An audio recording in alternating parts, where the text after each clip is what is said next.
What's up, guys? Welcome back to Daddy Dimes Radio today, here for episode 32.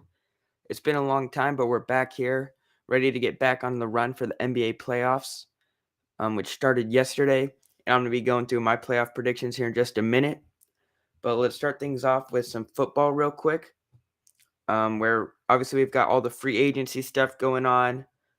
For my team, the Chiefs, personally, we lost Orlando Brown, Juju Smith-Schuster, and I can't remember who it was, but we got a Jaguars tackle to replace Orlando Brown, and I'm guessing we're going to be picking up a wide receiver in the draft to replace Juju Smith-Schuster, which obviously we missed out on Odell Beckham Jr., who finally signed with the team, the Baltimore Ravens, which brings us to a whole nother point where we have Lamar Jackson, who the Ravens gave the franchise tag to, but then Lamar announced that he had requested a trade. No trade yet to happen, and really it seems that a lot of the teams really aren't interested in him, and so we're going to have to see, one, if he gets traded, two, he chooses not to play for the Ravens and just sits the season out, or he actually does play with the Ravens now that he has OBJ on that team. The Ravens also signed Nelson Aguilar, but that's not really going to do anything. He's probably going to be like a wide receiver 4 for them, and he's just a aging veteran. But then obviously that big headline QB, Aaron Rodgers, who we all still presume is going to the Jets in a trade after he announced that's where he wanted to play next year. But that trade still has not happened. It may not happen until after the draft. But if the Jets, we all thought Aaron Rodgers would be a New York Jet by now, and he's not. I definitely think he won't be playing for the Packers next year, and I do think he'll be with the Jets. But we'll have to see what the Jets have to give up for him, obviously, since the Packers are going to be looking for quite a bit since the trade hasn't actually happened yet. Other than that, there hasn't been anything too crazy in free agency yet. Darren Waller goes to the Giants. He could be a top 5 tight end in the NFL. Daniel Jones for that team signs a huge extension. And then just another offseason, obviously, the Bears have traded the number 1 overall pick to the Panthers. And so we'll have to see, are the Panthers going to select CJ Stroud, Bryce Young, and then how high will Will Levis and Anthony Richardson go there as well? And we also got guys like Ezekiel Elliott, who will not be playing for the Cowboys this coming year. We'll have to see where he goes. And then there was a lot of other solid players that left. Back with the Panthers, they got Adam Thielen. The Bears got DJ Moore in that trade. And then the Bears also got Robert Tonyan to continue to give Justin Fields some weapons, which is great to see. Jimmy Garoppolo goes to the Raiders. Derek Carr goes to the Saints. All of this stuff was a long time ago, but just basic free agency overview here as we still wait on Aaron Rodgers, Lamar Jackson, Ezekiel Elliott, and then obviously the NFL draft, which is coming up here in just a few days. Is it this Thursday or the next Thursday? Let me see here. It is next Thursday when it starts. So, yeah, this could be one of the craziest drafts we've had in a while, I think, with all the quarterback play, all this free agency stuff that's been moving around, and a lot of teams that could jump up to being contenders next year that weren't this past year. But moving away from the NFL, let's go ahead and talk about the NBA playoffs, and I'll just give my basic first round predictions here. Obviously, my Thunder got knocked out in the play-in. We did at least get one win over the Pelicans, but then we got destroyed by the Timberwolves off a great performance from Karl-Anthony Towns. Obviously, there were some games already played yesterday, so it's kind of cheating, but not really, since this is now the first round games. Used to be a 5-game series. Now it's a 7-game series. And we'll start with Eastern Conference 1 versus 8 matchup. Milwaukee Bucks versus Miami Heat. I'll take the Bucks in 5 in this one. I think the Heat will win 1 at least. The Heat are obviously a talented team, but they've kind of failed this year. And the Bucks are the most dominant team in the NBA right now. Bucks in 5. Moving on to the 2-7, Celtics versus Hawks. The Celtics absolutely destroyed the Hawks yesterday. I'm going to say Celtics in 5. I don't think they'll quite get the sweep. I think the Hawks will win one of their games in Atlanta, similar to my Bucks Heat prediction. Then the 3 versus 6 for Eastern Conference, 76ers easily beat the Nets yesterday. And I'm going to say 76ers in 5 as well. Keep this trend. The Eastern Conference is very top heavy, while the Western Conference is almost bottom heavy or middle heavy, if you know what I mean. But I think 76ers easily. I think the Nets, just because the 76ers can kind of have off games if Harden and Embiid don't play well, the Nets should at least take one game, I think. And then we got the Knicks versus the Cavs. Knicks got a nice win yesterday. It was a great game. But I think the Cavs are going to bounce back in game 2, still in Cleveland. And I think the Cavs will take it in 7. Both these teams very good with some great stars.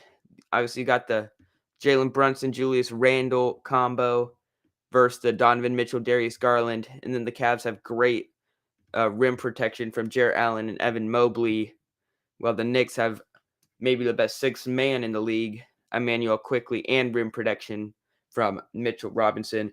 But I'll say Cavs in 7. So no upsets in the Eastern Conference. But now we head to the Western Conference. 1 versus 8, Nuggets versus Timberwolves. I'm going to say Nuggets in 6. Obviously, Minnesota's had a lot of controversy past couple weeks and injuries. But the Nuggets have struggled against the weaker teams all season long, and they're not really heading into the playoffs on a good roll. And I think the Timberwolves will be able to steal 2 games from them, but I can't pick the Timberwolves to actually beat the Nuggets in a 7-game series. Maybe in 5, not in 7. Then we got an interesting matchup. 2-seed Grizzlies versus 7-seed Lakers. Both these teams are very hot coming in. Grizzlies struggling with some injuries at the center position with Steven Adams and Brandon Clark both out. Lakers pretty much at full strength here for the first time all year, pretty much, and definitely since they got all their good trade acquisitions, D'Angelo Russell, Mo Bamba, Malik Beasley, Jared Vanderbilt, and all those guys make huge impacts, especially on the defensive end. And then D-Russ can kind of be that third scorer, although Austin Reeves has started proving that he can be that guy too. But I'm going to say Grizzlies in 7. I don't think the Lakers can quite pull off the upset the way they played against the Timberwolves in that play-in game. And I think the Grizzlies are, obviously they're a scrappy physical team. And I think their defense is going to outweigh the Lakers' defense. 3-6 matchup is a tremendous game yesterday with the Kings beating the Warriors in game 1. But I'm confident in the Warriors. I think the Warriors win in 7. I think this will be the best series in the first game. Is going to be close, except I think Golden State could have a blowout. But it is hard to blow out the Kings with how good they are offensively. We'll see how the Warriors bounce back game 2. If the Kings take game 2, start getting a little nervous. But for now, I still like the Warriors in 7. And then finally in the West, stacked 4-5 matchup. But Paul G missing who knows how many games in this series. And the Suns have the most talented team in the NBA with 4 absolutely stellar players. Chris Paul and Kevin Durant have had tremendous careers. Devin Booker is obvious players in the league. And then DeAndre Ayton is a great young center.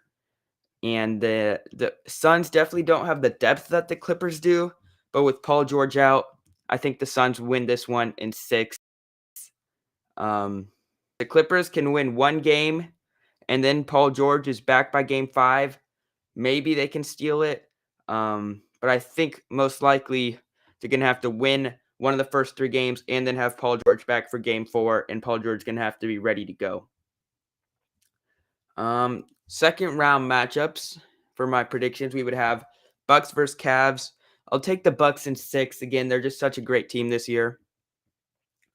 Then we got Celtics versus 76ers. This one could be really good, but I like the Celtics in 7. Such a good team on both ends of the floor, similar to the Bucks. I think they have the best duo in the league in Jason Tatum and Jaylen Brown. I give it to LeBron and AD when healthy, but they just struggle with injuries so much. I like the Celtics over the Sixers. Then for that Eastern Conference Finals, it's going to be an amazing one. Bucks versus Celtics.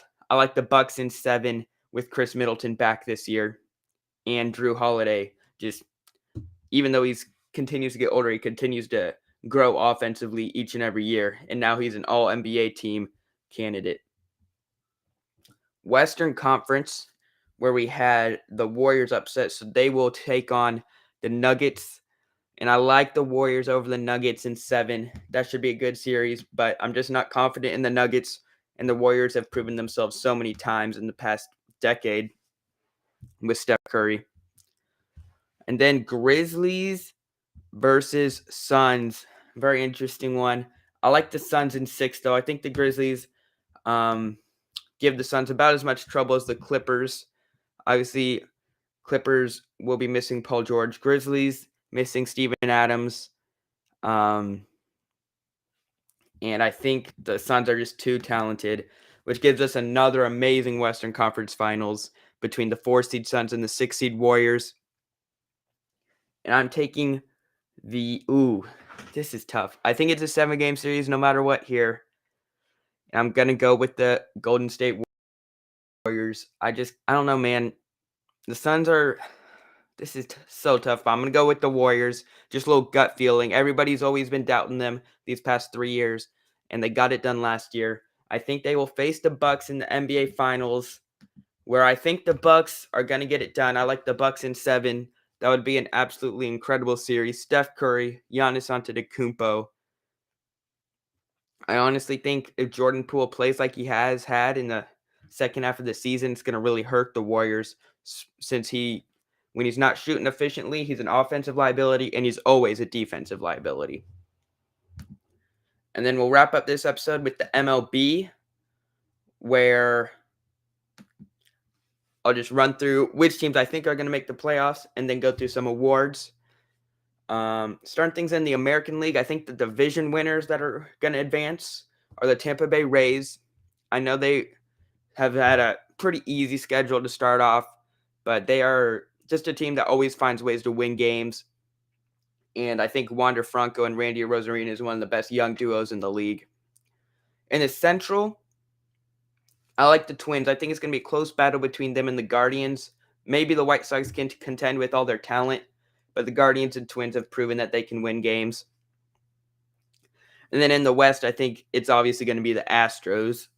Then for the 3 wild card teams in the American League, I like Blue Jays and Yankees to both come out of the AL East. That division is stacked as always with young talent on the Orioles and the Red Sox having a solid roster as well. And then I think the Guardians beat out teams like the Angels and the Mariners just because they play in such a weak division. Yeah, that's tough. But I'm going to go with the Guardians to round out the AL playoffs. National League, I think the Braves win the East. The Cardinals, off to a rough start so far, but I think they'll bounce back, narrowly beat out the Brewers in the Central.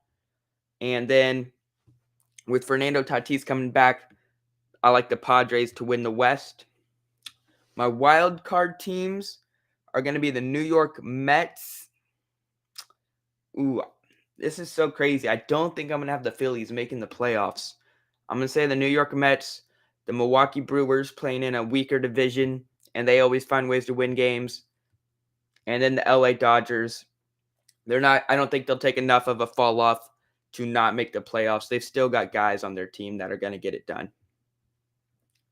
And then finally, run through the MLB awards. Start things off with the AL MVP. Got to go with the safe pick here. Shohei Ohtani, obviously one of the best players to ever play the game, pitching and hitting. Just most valuable player. He gives you top 5 AL pitching, top 5 AL hitting, has to be the most valuable if he keeps up with what he's been doing the past couple years. NL MVP, I like Juan Soto to have a bounce back year with the full season on the Padres. Padres are going to help him get some RBIs, and just being on a better team is going to help him, I think. And he's playing on a contract year. AL Cy Young, I like Shane McClanahan again. The Rays ace. Obviously, the Rays just lost Jeffrey Springs. And of course, that's his teammate, but it was looking like he could be his competition for the Cy Young with the start he was having. But I think McClanahan's the safe pick in the AL. And then the NL, I have a little bit more of an interesting one. I'm going with Justin Verlander, the new New York Met. I don't even know how old he is, but he has just continued to be great as he gets older and older. And I think this is going to be kind of his final great year, and he's going to win the Cy Young. Then we got the AL Rookie of the Year, where I like Gunnar Henderson of the Orioles. Not as much competition in the AL as the NL, but there's a lot of good rookies this year. NL, I'm going with Jordan Walker since he's been off to such a hot start to start the season. But watch out for Corbin Carroll of the Diamondbacks and both of them left fielders. Corbin Carroll, maybe the fastest player in the MLB, but Jordan Walker's got that batting ability, and I'm going to go with him for NL Rookie of the Year. And that's going to go ahead and wrap up the episode, guys. Thanks for watching.